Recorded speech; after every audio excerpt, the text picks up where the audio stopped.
فيلم بلو ميركل من إخراج جوليو كوينتانا.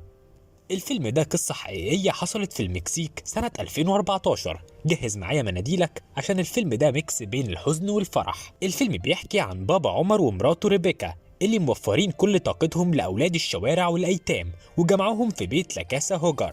وكانت الحياة مستقرة جدا، وعمر بيشتغل وبيلم تبرعات عشان يقدر يصرف على الأيتام. بس في يوم بيصحى على الأطفال وهم بيقولوا له إن تويتي زميلهم هرب كالعادة، وعشان عمر قريب منهم كان عارف مكانه وراح جابه.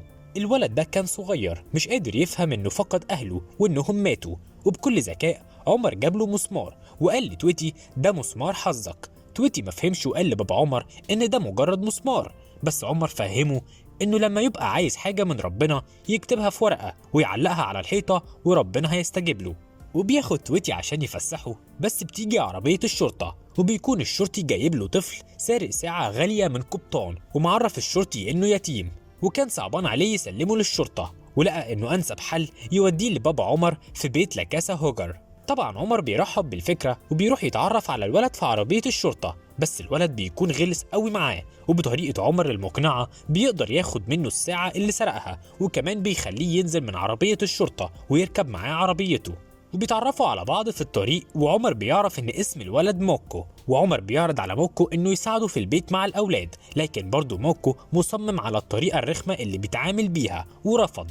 عمر بياخده وبيروحوا لمركب القبطان الامريكي اللي موكو سرق منه الساعة عشان يخلي موكو يعتذر له ويرجع له ساعته. لما القبطان بيقابلهم بياخد الساعة وبيطردهم من مركبه، بس عمر بيصمم انه يدخل له المركب تاني، وبيسيب تويتي وموكو بره عشان يقنعه يشكر موكو لانه بيحاول يعرفه غلطه ويحسسه انه عمل حاجه كويسه. بس القبطان الامريكي بيرفض، ولما بيخرج عمر من المركب بيلاقي تويتي واقف لوحده وموكو هرب.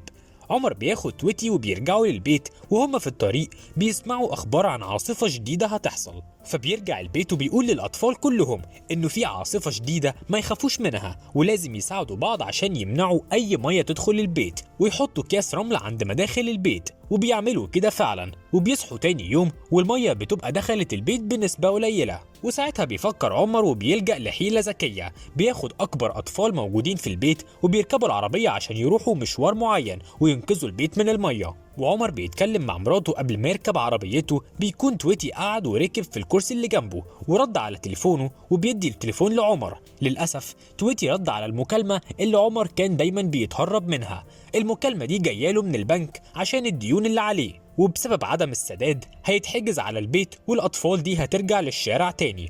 عمر بيكون خايف ومحبط، بس بيثق في ربنا وبيقول أكيد هتتحل. بيروح لاتنين أصحابه إخوات عندهم مكتب صيد، وبيلاقي المكتب زحمة جدا، وده بسبب إنه أكبر مسابقة صيد موجودة في العالم وجوائزها بالملايين.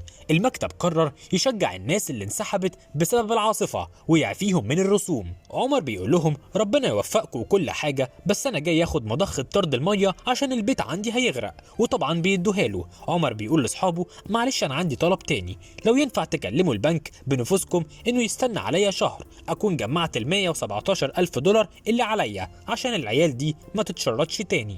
وفعلا بيوافقوا لانهم بيكونوا مقدرين قد ايه الحاجة اللي بيقوم بيها عمر قيمة وجميلة. وهم بيتكلموا بيجي القبطان الامريكي وبيكتب اسمه من ضمن المشتركين، بس اصحاب مكتب الصيد بيقولوا له مش هينفع لانه امريكي مش مكسيكي.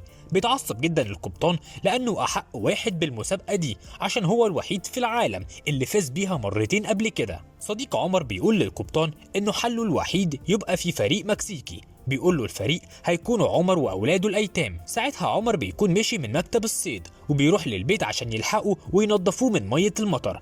واول ما بيوصلوا البيت تويتي بيدي ورقة لعمر فيها طلب من ربنا عشان يعلقها وربنا يستجيب. وفي اللحظة دي القبطان الامريكي بيروح لعمر البيت وبيقول له انت وفريقك هتكونوا معايا في المسابقة، بس عايزك تختار ناس كبيرة أطفال فوق ال10 سنين، ولو فزنا هتاخد 20% من الجايزة. وبيسيبه ويمشي. طبعا عمر مش فاهم أي حاجة خالص، وتويتي بيتنطط من الفرحة عشان هي دي كانت دعوته لربنا اللي مكتوبة في الورقة. وبيروح عمر لمراته وبيبقى متردد جدا دخوله في المسابقة، وانه ما عندوش 3 ايام يضيعهم في الصيد لانه ما بيفهمش حاجة فيه، وبتقنعه مراته انه ما يرفضش المسابقة يمكن يكسبوا وياخدوا الفلوس. ولما بيخرج للاولاد بيلاقيهم متحمسين جدا للفكرة ومستعدين. المسابقة بتبدأ وعمر بيروح اول يوم، وفريقه بيكون 5 أشخاص بس، وهو بيملى الاستمارة، وقبل ما يكتب عدد الفرقة بيلاقي موكو واقف على المرسى عشان يسرق من اللي موجودين، وبيقرر انه يكتب فريقه 6 بدل 5.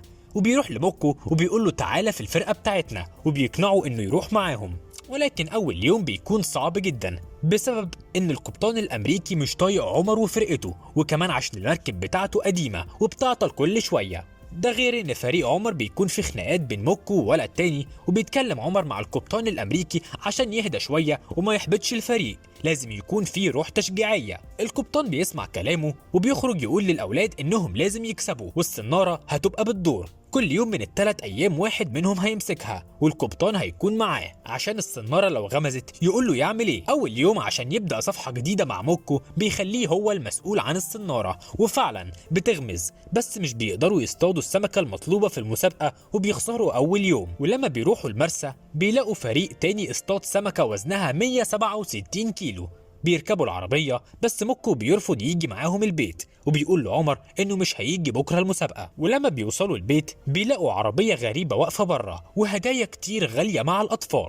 بيبقى هيكتور صديق قديم لعمر، افتكرهم من وجودهم في المسابقة بعد ما شافها على التلفزيون وجه عشان يزورهم، وبيبقى لطيف قوي معاهم وجايب لهم زي موحد عليه اسم الفريق عشان يلبسوه في اليومين اللي فاضلين في المسابقة. ولكن عمر فهمه كويس وعارف حركاته. بياخدوا بره البيت وبيقعدوا في مكان عشان يتكلموا وبيفتكروا ذكرياتهم سوا. هيكتور بيقول له بسخرية انت عشان تنقذ البيت من الديون رايح تشترك في مسابقة صيد، انت ترجع تشتغل معايا وساعتها هتلاقي الفلوس اللي بجد، فلوس كتير جدا تصرفها على الملجأ. عمر بيرفض وبيفتكر بعد وفاة باباه لما بقى مشرد في الشارع، وبيرفض جدا عرض هيكتور المشبوه، بس هيكتور بيقول له هستناك بعد ما تخسر المسابقة وتجيلي عشان نبدأ الشغل. وبيروحوا تاني يوم المسابقة وبيجي موكو وبيرجع في كلامه، والمرة دي الدور بيكون على طفل منهم، بس طفل مش قوي، وبيكون الكل قلقان الصنارة تفلت منه لو غمزت، بس القبطان الأمريكي بيثق فيه وبيقول له إنه هيفضل موجود معاه والصنارة مش هتفلت. بيفضلوا واقفين مستنيين كتير جدا وسط كلام بين الفريق بيحصل طول اليوم وهم في البحر. فجأة الصنارة بتغمز، والمرة دي فعلا بيشوفوا السمكة وفي فرصة كبيرة إنهم يكسبوا، بس موكو بيتخانق مع ولد من الموجودين وبيقعوا في البحر. عمر بيحاول ينقذهم بس محتاج لمساعدة القبطان، والقبطان لازم يركز مع الصنارة، لكنه بيختار انه ينقذ الاولاد، والصنارة بتفلت من الولد الضعيف وبيكونوا خسروا تاني يوم في المسابقة وما قدامهمش غير اليوم التالت. بيروح عمر والاطفال البيت، والمرة دي موكو بيكون معاهم، اخيرا وافق يبقى كويس ويبقى في بيت لاكاسا هوجر. بالليل عمر بياخد اكل وبيروح للقبطان عشان يشجعه بكلمتين بدل الاحباط اللي هو فيه، وبيديله رسمة تويتي عملها للقبطان وهو كسبان، بس برضه القبطان بتكون طريقته رخمة معاه، فعمر بيسيبه وبيرجع لمراته واطفاله. وفي الفجر القبطان بيتصل بعمر وبيكون واقف عند البيت وجايب له سمكة واحد اصطادها وهو اشتراها، وبيقول له بص احنا لازم نغش، ما فاضلش غير يوم واحد. والقبطان بيعرف عمر سر انه غش في المرة التانية من فوزه، لكن عمر بيكون محتار، لازم ينقذ البيت بس ما يقدرش يغش. وبيجي الصبح وبيروحوا اخر يوم في المسابقة وعمر لسه محتار يعمل ايه. القبطان بيكون متفق مع المساعد بتاعه عشان يلهي الاطفال عقبال ما القبطان وعمر ياخدوا السمكة ويحطوها في الصنارة ويمثلوا انهم كسبوا، بس عمر ما بيقدرش يغش وبيفلت السمكة من الصنارة قاصد وبتقع في البحر. طبعا القبطان بيتضايق منه جدا وبيقول له بتصرفك الغبي انت وعيالك هتترموا في الشارع وكل واحد منهم هيتشرد تاني. عمر اليأس بيتملك منه وبيحط ايده في جيبه بيلاقي المسمار وبيتمنى من ربنا معجزة تحل الأزمة دي، وبيرميه في البحر. وأول ما بيرميه الصنارة بتغمز. عمر هو المسؤول النهاردة عن الصنارة، بيفضل يسحبها، السمكة كانت تقيلة جدا، لازم الصنارة ما تتقطعش. يفضل يحاول ويحاول كتير، وموكو بيشجعه لأول مرة وبيقول له بابا عمر. والقبطان الأمريكي مش مصدق إنهم هيكسبوا حتى لو في المركز الثالث، وبيصطادوا نوع السمكة المطلوبة بوزن 174 كيلو، يعني أصبحوا في المركز الأول. وسط فرحة الأطفال في الفريق والأطفال في البيت، عمر بينجح إن الأولاد ما يتشردوش تاني وبيكسب تكسب الفلوس. ساعتها بتنتشر الحكاية بتاعتهم في المكسيك والعالم، وده بيخلي مبالغ التبرعات بترف عليهم، وبيقدروا يجمعوا أكتر من 300 طفل في بيته بعد التجديد والتوسع. وكمان فتحوا بيت جديد للبنات الأيتام، والله وعملوها الرجالة. وبكده يكون الفيلم خلص. ما تنسوش تزوروا صفحة فيسبوك لفيديوهات أكتر. لو عجبك الفيديو دوس لايك واشترك في القناة.